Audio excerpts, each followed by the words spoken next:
আজি জাতিৰ পিতা মহাত্মা গান্ধীৰ উপজা দিন আৰু এই গান্ধীজীৰ এই উপজা দিন উপলক্ষে কাছাৰৰ সোনাই সমষ্টিত এক বৃহৎ সমদল বাহিৰ কৰা হৈছে। ড্ৰাগছ আৰু নেশা মুক্ত সমাজ গঢ়াৰ লক্ষ্যৰে এই সমদল ইয়াতে আজি বাহিৰ কৰা হৈছে। শিলচৰ কাছাৰ জিলাৰ সোনাই সমষ্টিৰ বিধায়ক কৰিমুদ্দিনৰ নেতৃত্বত এই ড্ৰাগছ বিৰোধী এই সমদল আজি ইয়াতে বাহিৰ কৰা হৈছে। আৰু আপোনালোকে দেখি আছে যে ইয়াতে হাজাৰ হাজাৰ ৰাইজ সহ স্কুল পঢ়ুৱা ছাত্ৰ ছাত্ৰীসকলে এই সমদলত অংশগ্ৰহণ কৰিছে। আৰু আপোনালোকে দেখি আছে যে এই সমদল অলপ আগতে ইয়াতে আৰম্ভ হৈছে আৰু বৰ্তমান সোনাই বজাৰ অভিমুখে এই সমদল গৈ আছে। আৰু গান্ধী জয়ন্তী উপলক্ষে আজি এই সমদলৰ আয়োজন কৰা হৈছে। সোনাই সমষ্টিৰ বিধায়ক কৰিমুদ্দিনৰ নেতৃত্বত এই সমদল আজি ইয়াতে বাহিৰ কৰা হৈছে। মূলতঃ ড্ৰাগছ আৰু নেশামুক্ত সমাজ গঢ়াৰ লক্ষ্যৰে এই সমদলৰ আয়োজন কৰা হৈ আছে। আৰু আপোনালোকে দেখি আছে ইয়াতে হাজাৰ হাজাৰ ৰাইজ সহ যিসকল সোনাই সমষ্টিৰ বিভিন্ন স্কুলৰ ছাত্ৰ ছাত্ৰীসকলে এই সমদলত অংশগ্ৰহণ কৰিছে। আৰু আপোনালোকে সামগ্ৰিক দৃশ্য দেখি আছে যে এই নৱপ্ৰজন্মক এই ড্ৰাগছৰ পৰা ৰক্ষা কৰাৰ বাবে আজি এই সমদলৰ আয়োজন কৰা হৈ আছে। আৰু আপোনালোকে দেখি আছে যে এইদৰে ইয়াতে এক সমদলৰ আয়োজন কৰা হৈছে।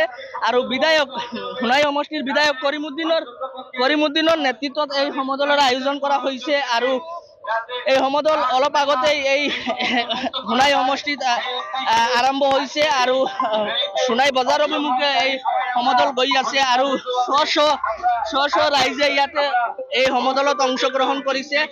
আৰু এই সমদলৰ নেতৃত্ব দি আছে সোনাই সমষ্টিৰ বিধায়ক কৰিমুদ্দিন বৰবৰীয়াই। ড্ৰাগছ আৰু নেশামুক্ত সমাজ গঢ়াৰ লক্ষ্যৰে এই সমদলৰ আয়োজন কৰা হৈছে। মোৰ লগত আছে সোনাই বিধানসভা সমষ্টিৰ বিধায়ক কৰিমুদ্দিন বৰবৰীয়া। মই তেওঁৰ মন্তব্য লোৱাৰ চেষ্টা কৰিম। আচ্ছা দাদা, আজি ইয়াতে ড্ৰাগছ আৰু নেশামুক্ত সমাজ গঢ়াৰ লক্ষ্যৰে এটা মিছিলৰ আয়োজন কৰা হৈছে। আমি গান্ধী জয়ন্তীত এটা ড্ৰাগছ মুক্ত সমাজ গঠনৰ কাৰণে আমি গোটেই অসম বা গোটেই ভাৰতবৰ্ষ নোৱাৰিলেও আমাৰ অন্তত নিজৰ ঠাই যিখিনি য'ত আমাৰ সোনাই বিধানসভা সমষ্টিৰ ৰাইজ, ইয়াতে ছাত্ৰ, শিক্ষক, প্ৰাক্তন শিক্ষক, মহিলাসকল, SHG, বিভিন্ন ৰাজনৈতিক দলৰ কৰ্মীসকল, স্বেচ্ছাসেৱী সংগঠনসকল স্বতঃস্ফূৰ্তভাৱে ওলাই আহিছে। আমাৰ সোনাইৰ মাজত এটা দীৰ্ঘদিনৰ পৰা এটা সমস্যা আছে। মোৰ তাত বহু গাৰ্জেনে কৈ থাকে, মেছেজ দি থাকে যে ড্ৰাগছ লৈ বহুত প্ৰব্লেমত আছে, নিজৰ ল'ৰা ছোৱালীৰ ভৱিষ্যত অন্ধকাৰৰ ফালে গৈ আছে। সেইকাৰণে আমি আজিৰ পৰা আৰম্ভ কৰিছোঁ। এইটো আজি একদিনীয়া মিছিল নহয়, আমি দুৰ্গা পূজাৰ ঠিক পিছে গোটেই সমষ্টিত ভাগ কৰি 4-5টা জোনত ভাগ কৰিছোঁ। জোন ৱাইজ আমি কেণ্ডেল মাৰ্চ কৰিম।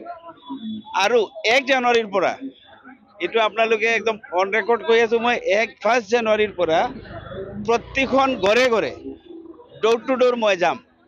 যেহেতু পঞ্চায়ত ইলেকশ্যন আছে ডিচেম্বৰত, সেইকাৰণে পঞ্চায়ত ইলেকশ্যনৰ পিৰিয়ডত গ'লে ৰাজনীতি হ'ব। আৰু এই বস্তুটো মই ৰাজনীতিৰ ঊৰ্ধত ৰাখিব বিচাৰোঁ। এইকাৰণে মই জানুৱাৰীৰ 1 তাৰিখৰ পৰা ঘৰে ঘৰে এণ্টি ড্ৰাগছ মিছন যিটো আমি লৈছোঁ, সেইটো আমি ঘৰে ঘৰে লৈ যাবলৈ আমি চেষ্টা কৰিম। আৰু প্ৰতিখন ঘৰতে সোনাই বিধানসভা সমষ্টিৰ মই যাম। তাতে লাগিলে 1 তাৰিখৰ পৰা যদি 1 মাহ, 1.5 মাহ, 2 মাহও লাগে, 2 মাহ মই পদযাত্ৰা কৰিম। পাৰ ডে পুৱা 6টাৰ পৰা 10টালৈকে, ফ্ৰম 1 জানুৱাৰী টু একদম এণ্ডিং, যিমান দিন লাগে লাগক, কোনো আপত্তি নাই। হয়, নিশ্চয়কৈ ইয়া আছিলে বিধায়ক কৰিমুদ্দিনৰ মন্তব্য। আপোনালোকে শুনিলে এইদৰে দেখা গৈছে যে আজি সোনাই সমষ্টিত তেওঁৰ নেতৃত্বত এটা বৃহৎ সমদলৰ আয়োজন কৰা হৈছে। গান্ধী জয়ন্তী উপলক্ষে এইদৰে সোনাই সমষ্টিত ড্ৰাগছ আৰু নেশামুক্ত সমাজ গঢ়াৰ লক্ষ্যৰে এক সমদল ইয়াতে বাহিৰ কৰা হৈছে। আৰু আপোনালোকে দেখি আছে যে এই সমদলত শ ৰাইজে অংশগ্ৰহণ কৰিছে। সোনাই সমষ্টিৰ বিভিন্ন স্কুল কলেজীয়া ছাত্ৰ ছাত্ৰীসকলে এই সমদলত অংশগ্ৰহণ কৰিছে। আৰু বিধায়ক কৰিমুদ্দিনৰ নেতৃত্বত এই উদ্যোগত এই সমদলৰ আয়োজন কৰা হৈ আছে। আৰু ড্ৰাগছ আৰু নেশামুক্ত এখন সমাজ গঢ়াৰ লক্ষ্যৰে এই সমদলৰ আয়োজন কৰা হৈছে বুলি উল্লেখ কৰিছে বিধায়ক কৰিমুদ্দিন বৰবৰীয়াই। আৰু আজি পুৱাৰ ভাগত এই সমদল সোনাই সমষ্টিত আৰম্ভ হৈছে। আৰু বৃহৎ এই সমদলত অংশগ্ৰহণ কৰিছে হাজাৰ হাজাৰ ৰাইজ সহ বিভিন্ন স্কুল কলেজীয়া ছাত্ৰ ছাত্ৰীসকলে।